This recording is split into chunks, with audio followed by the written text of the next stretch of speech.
Bitbit ang mga kaldero ng lugaw, muling nagkilos protesta sa harap ng main office ng DOST ang ilan sa kanilang mga empleyado na magsasyam na buwan na raw hindi nakatatanggap ng ilan sa kanilang benepisyo. Mula sa Taguig, may ulat on the spot si Dante Perelio. Dante? Yes, Rafi, nasa ikalimang araw na nga ng kilos protesta itong mga empleyado ng DOST dito sa Bicutan, Taguig City matapos nga nilang hindi umano matanggap ang kanilang mga benepisyo ilang buwan na ang nakakaraan. Rafi, eksaktong alas 12 ngayong tanghali na magsimula ang kilos protesta dito. Nag-ikot muna sa buong compound ang mga apektadong empleyado, bitbit ang mga placards at kaldero ng lugaw bago nagprograma sa harap ng main building ng central office ng DOST. Pawang mga nakasuot sila ng itim na damit bilang protesta sa umano'y pagsuspinde ng DOST at DBM sa kanilang mga benepisyo, partikular ang longevity pay at hazard pay.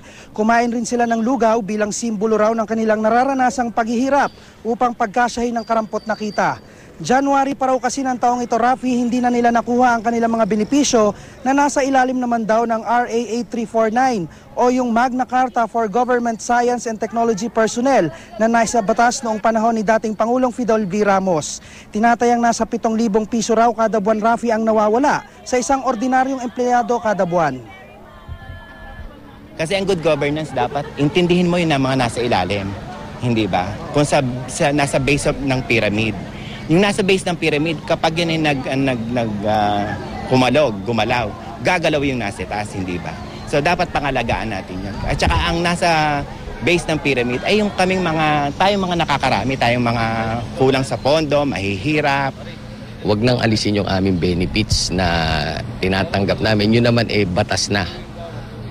Sana wag nang galawin at wag nang bawasan yung aming mga allowances dito sa DOST. Rafi, hanggang sa mga oras na ito ay sinusubukan pa nga nating kunan ng pahayag itong pamunuan ng DOST pero tumanggi muna silang magbigay ng pahayag. At yan ang mainit na balita mula rito sa Taguig City. Balik sa iyo, Rafi.